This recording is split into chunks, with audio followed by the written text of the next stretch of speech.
और हम शुरुआत कर रहे हैं आज की बड़ी खबर से। आज मानसून सत्र का आखिरी दिन है और आज भी संसद में गतिरोध टूटने के कोई आसार दिखाई नहीं दे रहे। गृह मंत्री अमित शाह ने लोकसभा स्पीकर को खत लिख करके विपक्ष को चर्चा के लिए मनाने की अपील की है। अमित शाह ने कहा कि वो चर्चा के बाद हर एक सवाल का जवाब देने के लिए तैयार है, लेकिन विपक्ष के नेता राहुल गांधी अपनी जिद पर अड़े हैं। उनका कहना है कि अमित शाह के भाषण में उनकी कोई दिलचस्पी नहीं है। आज लोकसभा की कार्रवाई 3 बजे तक चलेगी। ऐसे में देखना है कि मानसून सत्र ऐसे ही शोर शराबे और हंगामे की वजह से धुल जाता है या फिर आखिरी दिन कोई काम होता है, कोई चर्चा हो पाती है। गृहमंत्री ने कहा कि विपक्ष छात्रों पर कार्रवाई समेत जिस मुद्दे पर चर्चा चाहता है वो उस पर चर्चा के लिए तैयार है।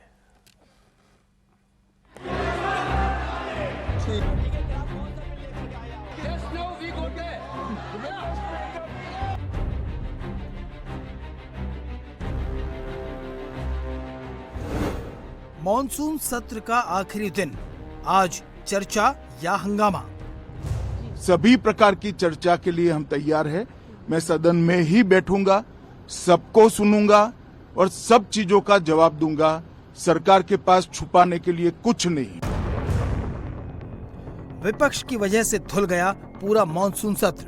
तो गुब्बारे में से गैस निकल गई, अब लास्ट मिनट वो उसमें फिर से गैस भरने की कोशिश कर रहे हैं, बट गुब्बारा फट गया है।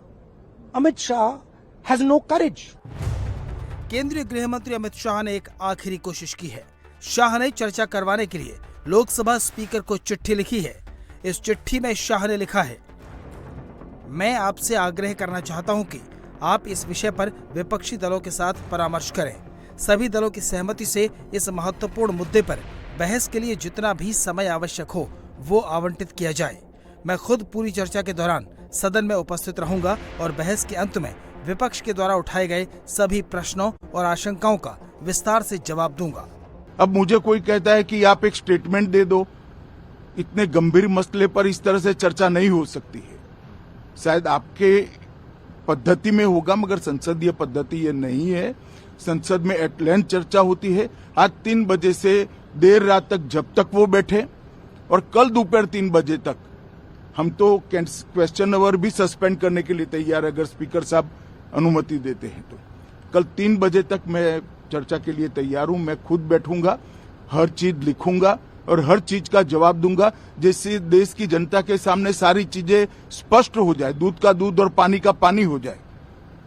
अब विपक्ष ने तय करना है कि उनको चर्चा करनी है या हंगामा करना है। सरकार ने बॉल विपक्ष के पाले में डाल दी है। संसद में रोज प्रदर्शन कर रही विपक्ष की कुछ पार्टियां भी चर्चा चाहती हैं, लेकिन राहुल गांधी अड़े हुए हैं। उनका सीधा निशाना अमित शाह है। वो अमित शाह से जवाब चाहते हैं, लेकिन सदन की कार्यवाही नहीं चलने देना चाहते। हालांकि शाह ने स्पीकर को चिट्ठी लिखने से पहले खुद सामने आकर कोशिश की। जहां तक चर्चा का सवाल है, सरकार की ओर से किरण रिजिजू जी ने, जो हमारे पार्लियामेंट्री अफेयर्स मिनिस्टर है, उन्होंने बहुत स्पष्ट कर दिया है कि जो नीट आंदोलन के छात्र प्रदर्शन पर सभी प्रकार की चर्चा करने के लिए सरकार तैयार है और चर्चा के लिए समय सुनिश्चित किया जाए और विपक्ष तैयार हो जाए। पहले तो ये यही मांग कर रहे थे, हमने हाँ बोल दिया। मेरी ओर से भी मैंने कह दिया है कि मैं किसी भी सवाल का जवाब देने के लिए संसद में तैयार हूं, मगर वो चर्चा ही नहीं होने देना चाहते। अब जनता तय करे कौन भाग रहा है। अमित शाह की अपील भी राहुल गांधी की जिद नहीं तोड़ पाई। उन्होंने साफ इशारा दे दिया कि वो शाह को निशाना बनाएंगे। सदन चलाने में उनकी कोई दिलचस्पी नहीं है। We are not interested in listening to Mr. Amit Shah's imagination. We are not interested in him giving us a lecture or a discussion. We are interested in one simple thing. And when I say we, I mean the younger generation of this country. Who shot those students? Who gave the order to shoot those students? Who blinded one of the students? Who shot one of the students in the ear? Who gave the order to beat the students with lathis, with nails? Who gave that order? That order was implemented by the Home Ministry.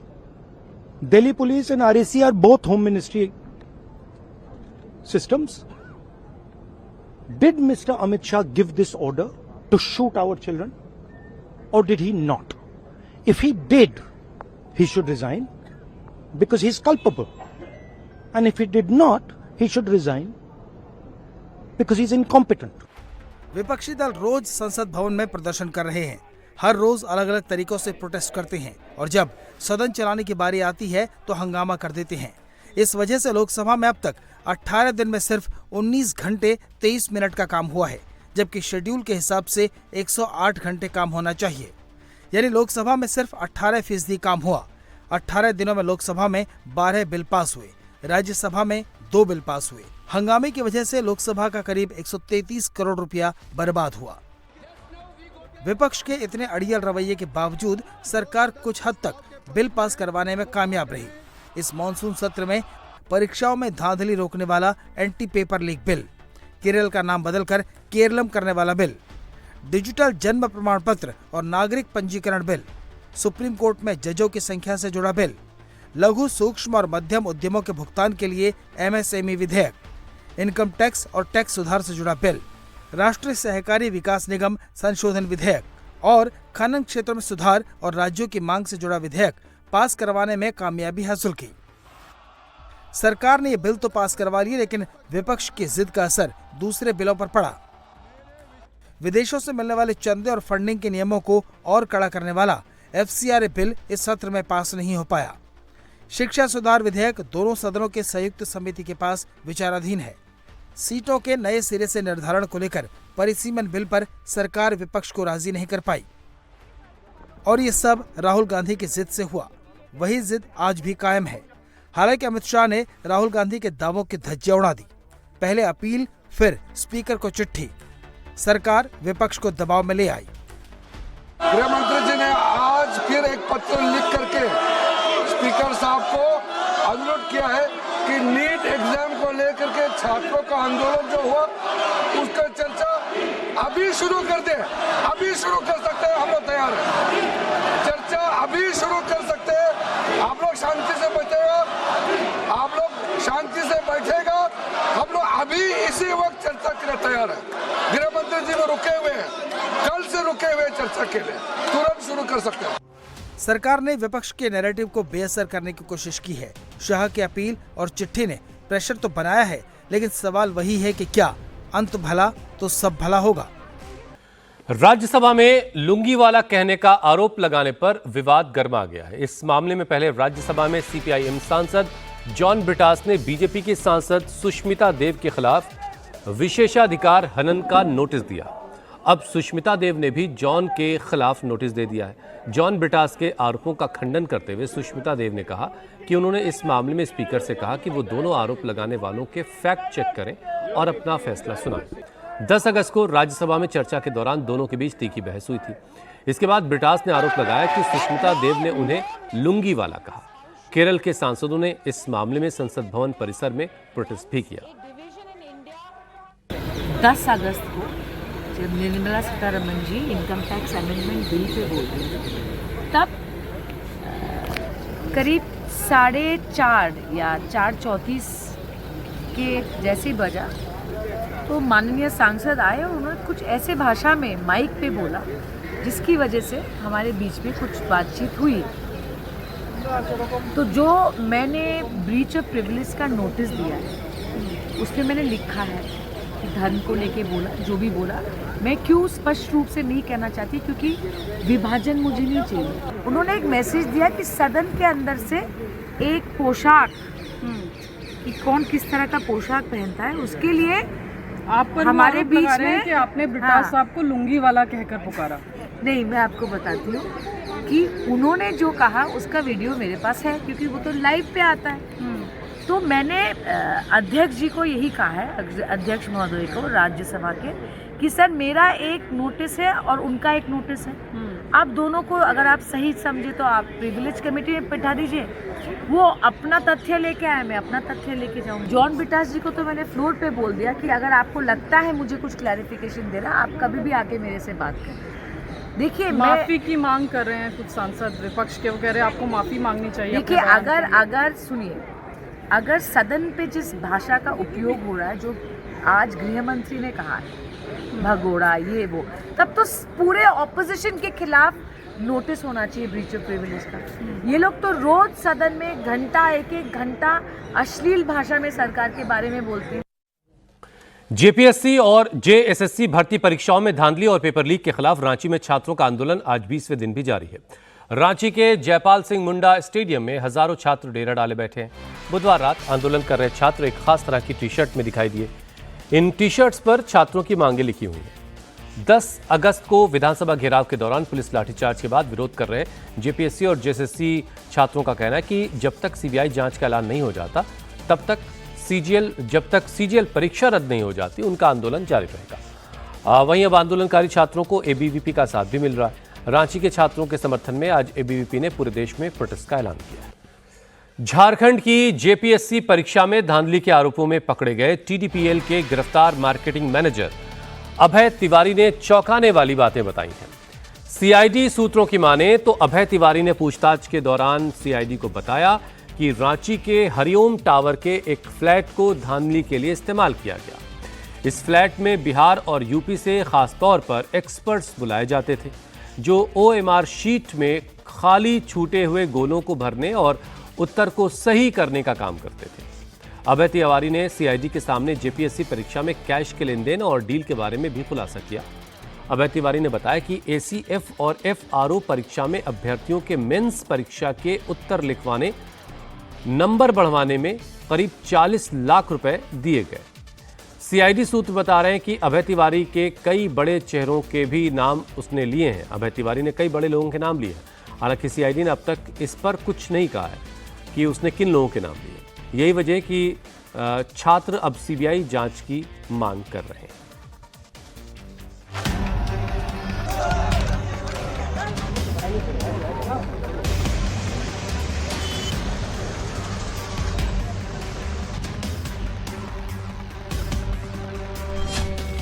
JPSC परीक्षा धांधली में बड़ा खुलासा।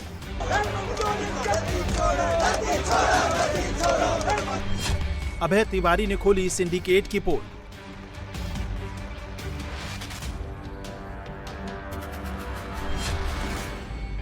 Mains परीक्षा से पहले लिखे गए उत्तर।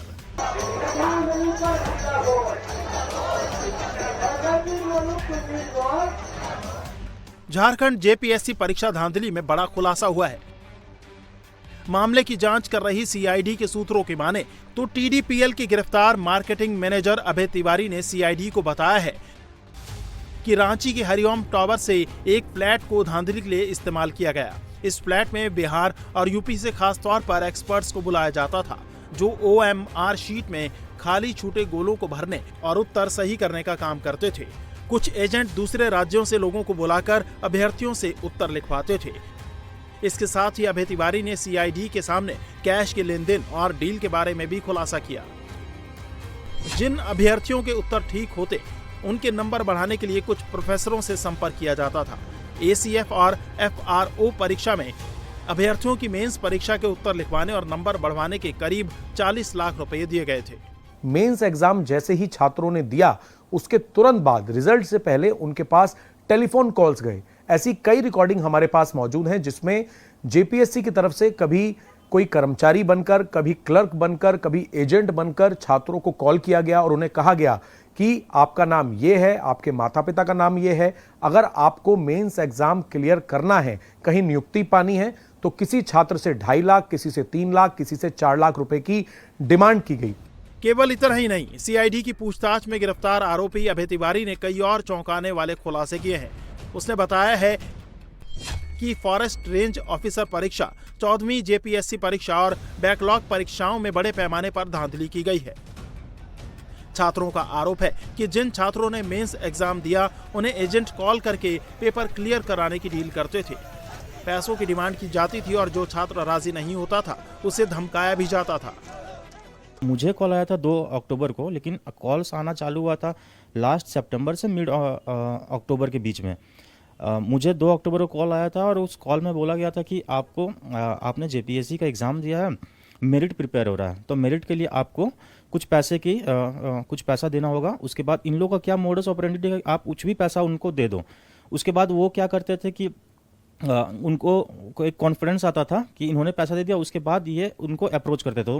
अभी जितने भी कॉल्स आए हुए हैं, फिर हम लोग बाद में मिले लड़की लोग से, तो हम लोगों ने देखा कि जितने लोग को कॉल आए थे वो कुछ ही नंबर से छूटे हुए हैं और सारे के सारे मेरिट पे थे। जो लोग पिछले बार जो लोग इंटरव्यू दे रहे थे, जो लोग का अच्छा नंबर आ रहा था, जो लोग हर बार क्वालिफाई कर रहे थे, वही लोग का कॉल आया था। और ऐसा ही क्यों हो गया कि जो मेंस लिखे हुए उन्हीं को कॉल आया था। जेपीएससी के साथ साथ जेएसएससी परीक्षा में भी धांधली के बड़े आरोप लगे हैं। रांची में 20 दिनों से आंदोलन कर रहे छात्र जेएसएससी को रद्द करने और सीबीआई जांच की मांग क्यों कर रहे हैं, इसका खुलासा भी सीआईडी की जांच रिपोर्ट में हुआ। जनवरी 2024 में जेएसएससी सीजीएल एग्जाम से पहले ही पेपर लीक हो गया। छात्रों ने प्रोटेस्ट किया तो सरकार ने पेपर रद्द कर दिया। इसके बाद 22 सितंबर 2024 में जेएसएससी सीजीएल का दोबारा एग्जाम हुआ, लेकिन इस बार भी पेपर लीक हो गया। छात्रों ने शिकायत की, लेकिन पुलिस ने एफआईआर दर्ज नहीं की। छात्र हाईकोर्ट गए, कोर्ट के आदेश के बाद मामले में एफआईआर दर्ज हुई। छात्रों का आरोप है कि हर बार परीक्षा से पहले पेपर लीक हुआ। सरकार ने जांच टीम बनाई, लेकिन कोई भी जांच आज तक नतीजे पर नहीं पहुंची। 28 जनवरी को परीक्षा हुआ था 2024 में, पेपर लीक हुआ जिसमें आंसर भी बाहर आए, क्वेश्चन भी बाहर आए। तो हम लोग जो है तमाम एविडेंस के साथ जेएसएससी कार्यालय के बाहर एक ग्राउंड है, वहाँ पर जाकर के हम लोग धरना प्रदर्शन दिए, आंदोलन किए। परिणाम स्वरूप क्या है, जेएसएससी सीजीएल को रद्द कर दिया गया। जांच के लिए एसआईटी का गठन किया गया सर, लेकिन जांच में किसको पकड़ा गया, कौन आरोपी था, कौन मास्टरमाइंड था, अभी तक कुछ नहीं पता चल पाया है। मतलब एक तरह से जो भी दोषी थे सर, सबको बचा लिया गया। और परिणाम स्वरूप जब सितंबर 2024 में एग्जाम होता है तो फिर से सेम टू सेम जिस टाइप से जनवरी में लीक हुआ था, उसी प्रकार का लीक सितंबर 2024 में हुआ। और उसमें भी जांच के लिए हमेशा टीम बदलती रही और सच्चाई को दबाया जाता रहा सर। हाईकोर्ट के आदेश के बाद हेमंत सोरेन सरकार ने जांच के लिए डीआईजी संध्या रानी के नेतृत्व में एक एसआईटी बनाई। जांच में खुलासा हुआ कि 22 सितंबर की जेएसएससी सीजीएल परीक्षा के प्रश्न 20 सितंबर को ही कुछ अभ्यर्थियों को मिल गए थे और उनके जवाब उन्हें याद करा दिए गए थे। जांच के मुताबिक राम प्रवेश यादव और उसके रिश्तेदार रघुवीर यादव ने 28 अभ्यर्थियों को सेट करने का काम किया था। 28 अभ्यर्थियों को परीक्षा से 2 दिन पहले 20 सितंबर 2024 को पटना बुलाया गया। कौशलेंद्र उर्फ राहुल सभी 28 अभ्यर्थियों को नेपाल के विराटनगर ले गया। सभी 28 अभ्यर्थियों को नेपाल के एक होटल में ठहराया गया। संदीप त्रिपाठी सीजीएल परीक्षा में आने वाले प्रश्नों के उत्तर लेकर होटल पहुंचा। यहीं सभी 28 अभ्यर्थियों को प्रश्नों के उत्तर याद करवाए गए। सीआईडी रिपोर्ट में सर अभी तक जो उजागर उन्होंने किया है वो किया है नेपाल के बारे में।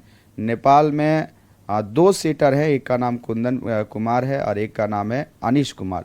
ये 2 सीटर हैं, लेकिन ये दोनों के भी ऊपर एक व्यक्ति है जिनका नाम है शशि भूषण दीक्षित उर्फ संदीप कुमार त्रिपाठी, जो डायरेक्ट एजेंसी से जुड़ा हुआ आदमी है। तो ये अनीश और कुंदन क्या करते हैं, विद्यार्थियों से सेटिंग करवा करके विद्यार्थियों को भरोसा दिला करके ये नेपाल ले जाते हैं और उसके बाद संदीप त्रिपाठी जो है वो नेपाल में क्वेश्चन आंसर लेकर के आते हैं।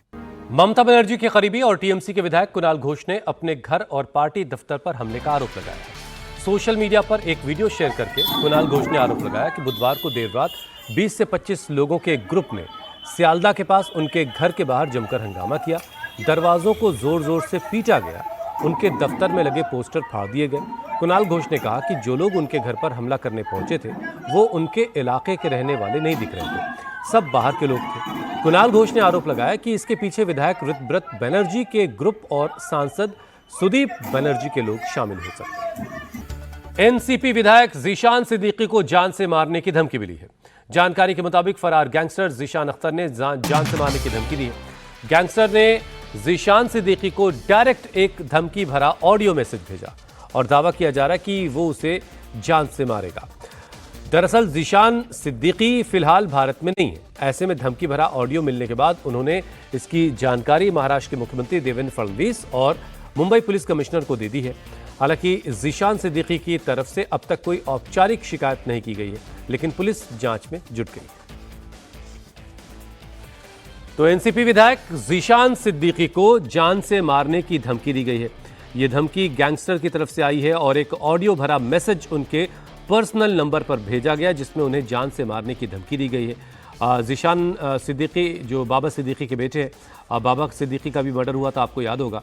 वो खुद इस वक्त जो है ज़ीशान जो है वो विदेश में है कहीं, और उन्होंने इस बात की खबर जो है मुख्यमंत्री देवेंद्र फडणवीस को दी है और मुंबई पुलिस कमिश्नर को भी इस बारे में बता दिया है कि ऐसा एक मैसेज उन्हें मिला है जिसमें उन्हें जान से मारने की धमकी दी गई है। और अब खबर हरियाणा के यमुनानगर से है, जहां 250 साल पुराने राजाजी महल का एक बड़ा हिस्सा ढह गया।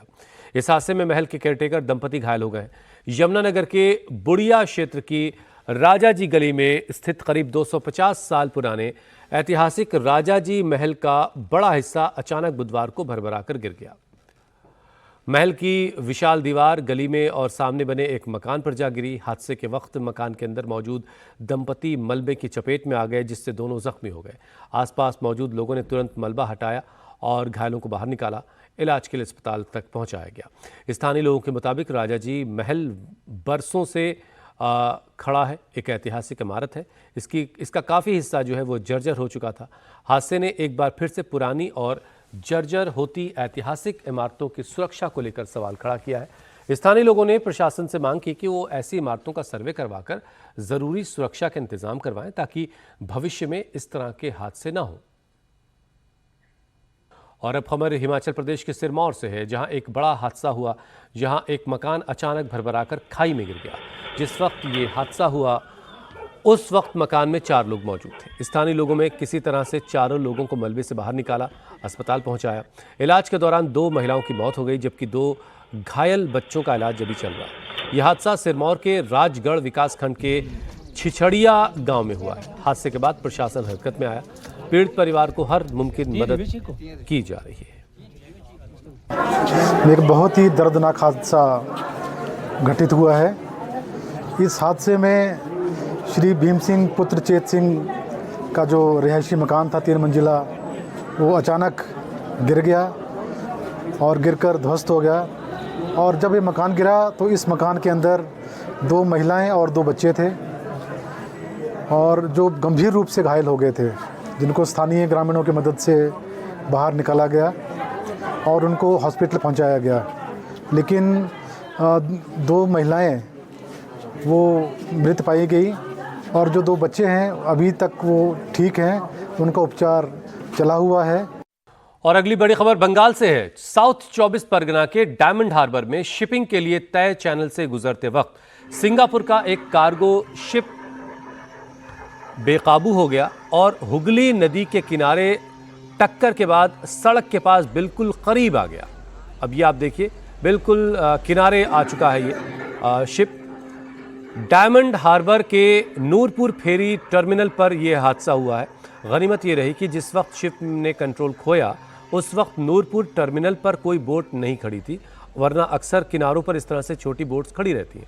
हालांकि शिप के टकराने के बाद हुगली नदी के किनारे के बने हिस्सों पर जो दरार आ गई है। मौके पर प्रशासन के अधिकारी पहुंचे और हालात का मुआयना कर रहे हैं। ये आप देख रहे हैं, ये बड़ा सा शिप जो है ये बेकाबू हो गया और डायमंड हार्बर में नदी के किनारे तक पहुंच गया। आप इस पे देखिए, बड़े बड़े कंटेनर लदे हुए हैं। और ये हुगली नदी की तस्वीरें इस वक्त आप देख रहे हैं। डायमंड हार्बर का इलाका, जहां पर ये जो कार्गो शिप है ये गलती से बेकाबू होकर के नदी के किनारे आके टकरा गया है।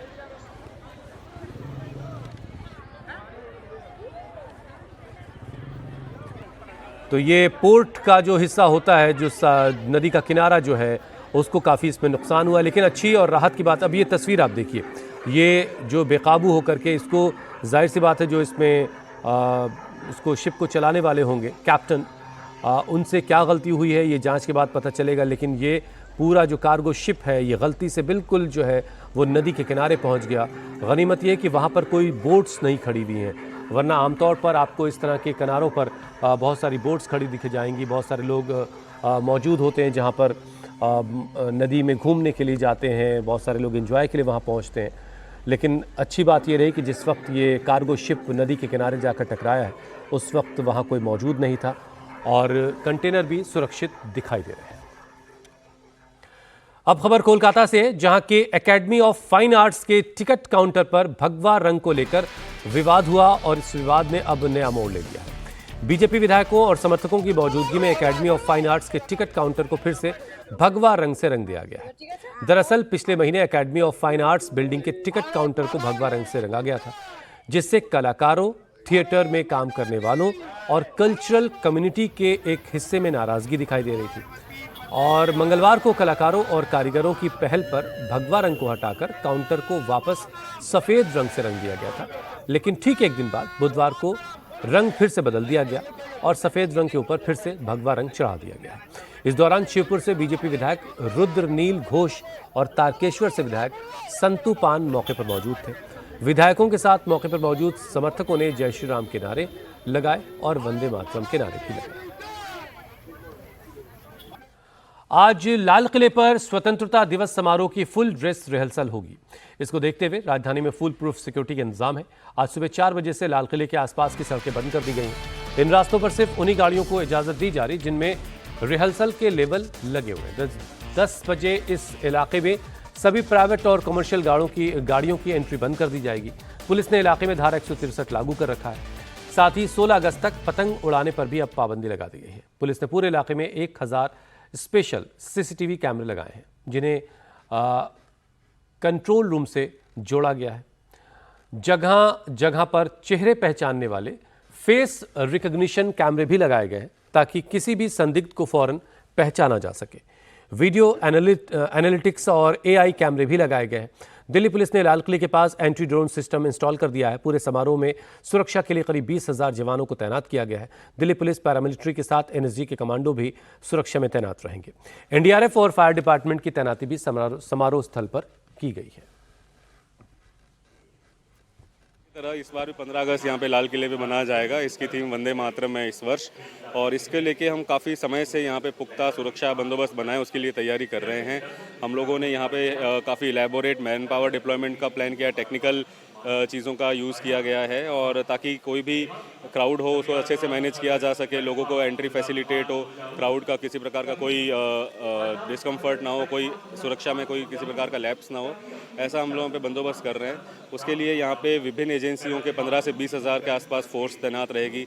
इसमें दिल्ली पुलिस की भी कई टुकड़ियाँ हैं, लॉ एंड ऑर्डर की है, ट्रैफिक की है, special branch, security cell, PCR, इन सब की टुकड़ियाँ यहाँ पे तैनात रहेंगी। उसके बाद पैरामिलिट्री की टुकड़ियाँ हैं, कमांडोज हैं, एनएसजी है, एनडीआरएफ है और फायर है, इन सब की यहाँ पे तैनाती रहेगी। सर, टेक्निकली क्या कुछ अरेंजमेंट किए गए हैं ताकि किसी भी तरह से कोई लूप होल ना हो?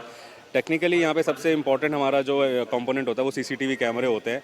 1000 से ज़्यादा सीसीटीवी कैमरों का यहाँ पे डिप्लॉयमेंट विशेष तौर पर सिर्फ स्वतंत्रता दिवस के सेलिब्रेशन के लिए किया गया है, जिसकी लाइव मॉनिटरिंग हमारे कंट्रोल रूम्स के अंदर होती है। इसके थ्रू हम लोग लाइव फीड देखते हैं कि हर प्रकार सब चीज़ नॉर्मल है, कुछ भी एबनॉर्मल होता है तो उसको रिस्पॉन्ड किया जाता है। उसके लिए रिस्पॉन्ड टीम्स ऑन ग्राउंड रहती है। इसमें कई सीसीटीवी कैमरों के ऊपर वीडियो एनालिटिक्स भी है, एआई बेस्ड, जिसके थ्रू हम लोग कुछ फंक्शंस हैं वो देखते हैं क्या चल रहा है, और body worn cameras, anti drone systems हैं। उसके अलावा यहाँ पे जैसे काइट प्रतिबंधित है फंक्शन के दौरान, तो उसके लिए प्रोहिबिटरी ऑर्डर्स भी प्रोमलगेट किए गए हैं, लोगों को जागरूक किया गया है, और उस दिन के लिए काइट कैचर्स भी रखे गए हैं। 15 अगस्त की तैयारी लखनऊ के मदरसों में भी देखी जा रही है। लखनऊ के मदरसों में बच्चे जबरदस्त तरीके से तिरंगा लिए हुए स्वतंत्रता दिवस के आयोजन की तैयारी में लगे हैं। मदरसों के इन बच्चों के हाथों में तिरंगा है और देश के वीर सपूतों को याद कर ये बच्चे भी जोश में दिखाई दे रहे हैं। स्वतंत्रता दिवस की तैयारी पूरे देश भर में धूमधाम से कर रही है, और यूपी सरकार भी इसको लेकर के ज़बरदस्त तरीके से इंतजाम कर रही है। हर घर तिरंगा अभियान भी चल रहा है, और इस समय हम पुराने लखनऊ के एक मदरसे में मौजूद हैं, और 15 अगस्त से पहले इस मदरसे में किस तरीके की ज़बरदस्त तस्वीर आ रही है, इन तिरंगों को देख करके आप आसानी से अंदाज़ा लगा सकते हैं। मदरसे के जो बच्चे हैं वो अपने हाथों में तिरंगा लेकर के फ़िलहाल यहाँ पर मौजूद है, और जो राष्ट्रभक्ति का जज्बा है वो सभी बच्चों में यहाँ पूरी तरीके से मदरसे में नज़र आ रहा है। जैसा कि प्रधानमंत्री नरेंद्र मोदी का कहना है कि वो चाहते हैं कि मुस्लिम बच्चों के एक हाथ में कुरान हो और दूसरे हाथ में कंप्यूटर हो, वो कम से कम यहाँ पर नजर आ रहा है, क्योंकि बच्चे इंग्लिश में बहुत अच्छी तरीके से बोल रहे हैं और अपनी राष्ट्र भावना के तहत यहाँ पर मौजूद है। बहुत सारे बच्चे हमारे साथ मौजूद हैं, उनसे बात कर लेते हैं और जानने की कोशिश करते हैं कि 15 अगस्त को लेकर के उनके यहाँ क्या तैयारी चल रही है इस मदरसे में। बेटा, क्या नाम है आपका, कौन सी क्लास में हो आप? Mohammad Yusuf, 4th class. 4th class में आप। 15 अगस्त की जब बात आती है, तिरंगा हाथ में आता है, स्कूल में मदरसे में आप लोग आते हो, तो क्या क्या आप लोग करते हो? सर, यहाँ पे सेलिब्रेटिंग होता है 15 अगस्त का, और इसमें वो मतलब अपने देश की आज़ादी मिली थी मैम सर, वो स्पीच सर बयान किया जाता है। आप इंग्लिश भी बहुत अच्छा भी बोल रहे थे, मैं देख रहा था। कुछ इंग्लिश में हमारे दर्शकों को आप बता सकेंगे? अपना नाम बताइए, अपने फादर का नाम बताइए, कौन सी क्लास में पढ़ते हैं वो बताइए। My name is Mohammad Yusuf. I study in class 4th. My father name is Mohammad Arshad Ansari. My mother name is Mohammad Ashma. आप बड़े होकर क्या बनना चाहते हो यूसुफ? सर वकील। वकील, अरे वाह। आपका क्या नाम है बेटा? My name is Umme Kulsum. I study in class 6. जब सेलिब्रेट कर रहे हैं आप लोग ये 15 अगस्त का पूरा सेलिब्रेशन, हाथों में तिरंगा है, तो मन में क्या बातें चल रही हैं, पहले तो वो बताइए। बहुत खुशी होती है इस चीज़ को देख कर कि पूरी दुनिया इस गणतंत्र दिवस को बनाती है और दिल सबको देखकर बहुत ही अच्छा लगता है कि हर मदरसे हर स्कूल में ये चीज़ मनाई जा रही है। आप लोगों ने भी तैयारी ज़बरदस्त कर रखी है 15 अगस्त की? जी सर। आप बताइए क्या नाम है आपका? My name is Arshika Afaq from class 6. आप लोगों ने किस तरीके की तैयारी की है 15 अगस्त को लेकर के? हाथों में झंडा तो नज़र आ रहा है। हम लोगों ने स्पीचेस रेडी किए हैं और हम लोगों को बहुत अच्छे से स्वतंत्रता दिवस मनाना है। स्वतंत्रता दिवस की जब बात आती है तो मन में चंद्रशेखर आज़ाद, सुभाष चंद्र बोस, बिस्मिल्लाह खां, इन सब के नाम मन में आते हैं। जी, हम लोगों को ये सोच के बहुत ही गर्व होता है कि उन्होंने हमारे देश को आज़ाद किया। देश को आज़ाद कराया, ये सोच के बहुत गर्व होता है। क्या नाम है आपका? मोहम्मद उमर। कौन सी क्लास में हैं आप? Class first. क्लास फर्स्ट में। झंडा हाथ में लिए हुए हैं? जी। 15 अगस्त को आएंगे मदरसे में? यस। आएंगे? जी। अच्छा लग रहा है? जी। तो दो बच्चे हैं यहाँ पर, ज़बरदस्त तरीके से आप देखिए कि मोमेंटम माहौल नज़र आ रहा है। 15 अगस्त की तैयारी यहाँ पर हो रखी है। और अब आपको दिखाते हैं एग्जाम्स में खुलेआम नकल किए जाने की हैरान करने वाली तस्वीरें। खुलेआम परीक्षा में नकल करते छात्र छात्राओं की तस्वीर जो हम आपको दिखाने जा रहे हैं, ये राजस्थान के सीकर से आई है, जहां PGDCA की परीक्षा के दौरान ये छात्र खुलेआम नकल कर रहे थे। परीक्षा के दौरान जब जगत गुरु रामानंदाचार्य राजस्थान संस्कृत विश्वविद्यालय की फ्लाइंग टीम ने सीकर के विश्व भारती कॉलेज में छापा मारा तो परीक्षार्थी एक साथ बैठ करके परीक्षा देते दिखे। एक ही टेबल पर देखिए आप, बहुत सारे लड़के बैठे हुए, सब एक दूसरे के आंसर्स को देख करके कॉपी कर रहे हैं। सामूहिक तौर पर बैठ करके आंसर शीट भरी जा रही है। अब देखिए कोई बैठने का अरेंजमेंट नहीं दिखाई दे रहा है। टीचर साहबा शायद नहीं, जो शिक्षक साहब हैं वो घूम रहे हैं और वीडियो भी बना रहे हैं। बहरहाल जगत गुरु रामानंदाचार्य राजस्थान संस्कृत विश्वविद्यालय की तरफ से इस पर फौरन कार्रवाई हुई और PGDCA की इस परीक्षा को रद्द कर दिया गया। अब कॉलेज और छात्रों के खिलाफ कार्रवाई की भी तैयारी हो रही है। बिहार में प्रदर्शनों के दौरान पुलिस ऑटोमेटिक और असॉल्ट हथियारों का इस्तेमाल नहीं करेगी। बिहार के DGP ने यह निर्देश दिया है कि किसी भी रैली या प्रदर्शन के दौरान पुलिसकर्मी असॉल्ट हथियारों का इस्तेमाल नहीं करेंगे। सभी जिलों के SP को यह निर्देश जारी किया गया है। ऑटोमेटिक और असॉल्ट हथियारों का इस्तेमाल सिर्फ संगठित अपराध, उग्रवाद और दूसरे मामलों में छापेमारी के दौरान हो सकता है। बिहार के ADG सुनील कुमार ने कहा कि 25 जुलाई को सिवान में जिस पुलिसकर्मी ने ऑटोमेटिक वेपन का इस्तेमाल किया था उसे सस्पेंड कर दिया गया। बिहार पुलिस कांस्टेबल के बारे में ADG लॉ एंड ऑर्डर के एस अनुपम ने कहा कि प्रदर्शनों के दौरान फायरिंग का कोई ऑर्डर नहीं दिया गया था और सिपाही ने अपनी मर्जी से गोली चला दी। ADG ने फिर दोहराया कि गोली चलाने वाला पुलिसकर्मी भीड़ को संभालने वाली टीम का हिस्सा भी नहीं था। देखिए, इस संबंध में अस्थायी आदेश निर्गत है और पुनः पुलिस महानिदेशक ने सभी पुलिस अधीक्षक को अवगत कराया है ऐसे मामलों में कि जो ऑटोमेटिक वेपन्स हैं, असॉल्ट वेपन हैं, उनका विधि व्यवस्था में प्रयोग नहीं होगा।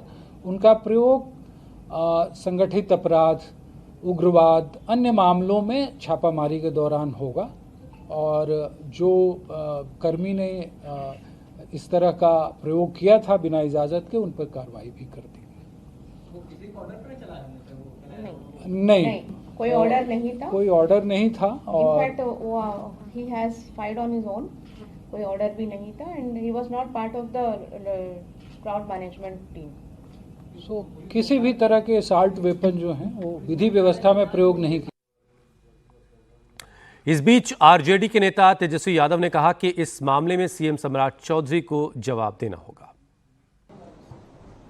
सरकार, चाहे बिहार सरकार के मुख्यमंत्री हो या देश के प्रधानमंत्री हो या अमित शाह हो, सभी लोगों ने मुंह में दही जमा बैठने का काम किया है। इस इशू पर लगातार विपक्ष और देश जानना चाहता है उनसे कि ये ऐसी घटना जहां छात्रों पर गोली चलाई जा रही है AK-47 से, आखिर इसका गुनहगार कौन है।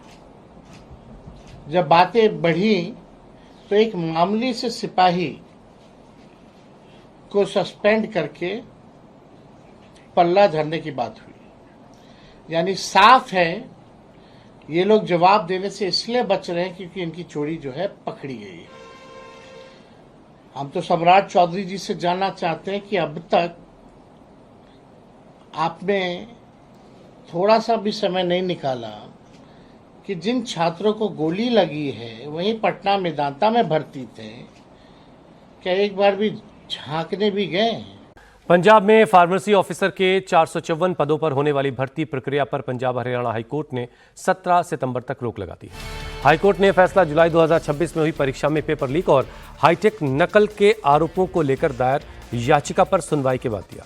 जस्टिस संदीप मौदगिल की पीठ ने इस चयन और नियुक्ति प्रक्रिया को फिलहाल फ्रीज कर दिया है।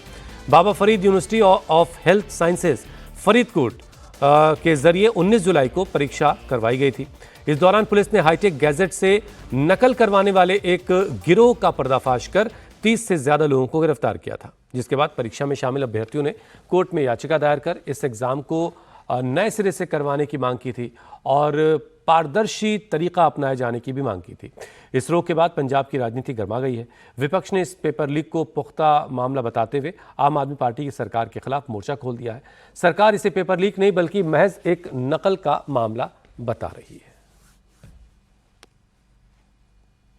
पंजाब और हरियाणा के हाईकोर्ट ने इस विषय पर सुनवाई करते हुए बहुत सख्त टिप्पणी की है पंजाब के सरकार के ऊपर और कहा है कि आखिर ये एग्जाम क्यों नहीं रोका गया, री एग्जामिनेशन क्यों नहीं होना चाहिए, और ये कहते हुए एग्जामिनेशन के ऊपर जो एग्जामिनेशन जैसे मैंने बताया जुलाई 2026 में हुए थे उस पर रोक लगा दी गई है। There has been a hold, a stay order on the examination of the pharmacy officer recruitment examination of Punjab।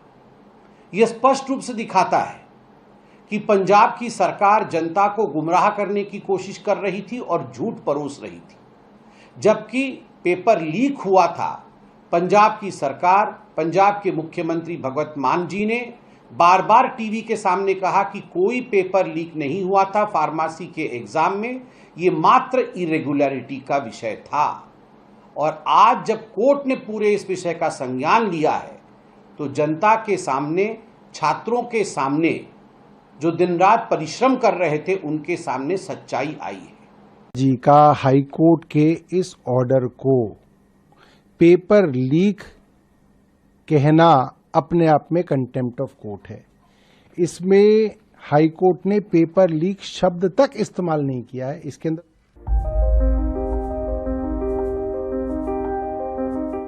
और अब देखिए दिव्यांगजनों के लिए हमारा खास बुलेटिन। दिल्ली में स्वतंत्रता दिवस समारोह की आज फुल ड्रेस रिहर्सल होगी। इसकी वजह से सुबह 10 बजे तक लाल किला और उसके आसपास सड़कें बंद रहेंगी। इस दौरान केवल लेबल लगी गाड़ियों को ही आने जाने की परमिशन मिलेगी। दिल्ली ट्रैफिक पुलिस ने इसे लेकर एडवाइजरी जारी की है। इस दौरान नेताजी सुभाष मार्ग, Lothian road, Chandni Chowk road के अलावा लिंक रोड पर सामान्य ट्रैफिक नहीं चल पाएगा। वहीं जम्मू कश्मीर में श्रीनगर के बख्शी स्टेडियम में भी आज फुल ड्रेस रिहर्सल होगी, जिसे लेकर सिक्योरिटी के सख्त इंतजाम किए गए हैं। नीट यूजी 2026 पेपर लीक मामले में आरोप तय करने को लेकर दिल्ली के राउज एवेन्यू कोर्ट में आज सुनवाई होगी। सीबीआई ने पेपर लीक मामले में 13 आरोपियों के खिलाफ 20,000 पन्नों की चार्जशीट दायर की है। बुधवार को कोर्ट ने सीबीआई की इस चार्जशीट पर संज्ञान लिया था। कोर्ट ने आरोप तय करने पर बहस सुनने के लिए मामले को सूचीबद्ध किया है। वहीं कोर्ट ने सीबीआई की आगे की जांच की अर्जी पर आरोपियों से जवाब मांगा है। कावेरी जल विवाद पर सुप्रीम कोर्ट में सुनवाई 17 अगस्त को होगी। पहले ये सुनवाई आज होनी थी, लेकिन बुधवार को सुप्रीम कोर्ट ने कहा कि तमिलनाडु सरकार समेत अन्य लोगों की उन याचिकाओं पर सुनवाई अब 17 अगस्त को होगी, जिनमें कर्नाटक सरकार की कावेरी का पानी को तुरंत छोड़ने का निर्देश देने की मांग की गई है। दरअसल सी जोसेफ विजय के नेतृत्व वाली राज्य सरकार ने 3 अगस्त को सुप्रीम कोर्ट का रुख किया था। तमिलनाडु सरकार का कहना है कि उनको कावेरी के पानी का उचित हिस्सा नहीं मिल पा रहा। अतीक अहमद के बेटे अबान की कार एक्सीडेंट का वीडियो सामने आया है। वीडियो में दिख रहा है कि सड़क पर तेज रफ्तार कार दौड़ रही है। कार अचानक डिवाइडर से टकराती है और अगले ही पल हवा में कई फीट ऊपर उछलकर पलट जाती है। ये वीडियो हादसे के 6 दिन बाद सामने आया है। ये सड़क हादसा 6 अगस्त को अबान के झांसी जाते वक्त हुआ था। दरअसल अबान प्रयागराज से झांसी अपने भाई अली से मिलने जा रहा था। हादसे में अबान और उसके दोस्त की मौत हो गई थी, जबकि उसके साथ के बाकी 3 लोग जख्मी हैं। चंडीगढ़ में एक लंगर खूब सुर्खियां बटोर रहा है। दरअसल इस लंगर में खाने पीने की चीजों के साथ साथ लोगों को कैश बांटे गए। लंगर में पहले तो बर्गर और कोल्ड ड्रिंक बांटी गई। उसके बाद जरूरतमंद लोगों को 500 रुपए नकद दिए गए। पैसे लेने के लिए लोगों की लंबी लाइन लग गई। इस लंगर का आयोजन चंडीगढ़ के सेक्टर 8 में सनातन धर्म मंदिर के बाहर किया गया। इस लंगर को लगाने वाले शख्स का नाम राजा डी किंग है। राजा डी किंग अमृतसर के रहने वाले हैं। उनका कहना है कि लंगर में पैसे बांटने का मकसद जरूरतमंद लोगों की मदद करना है।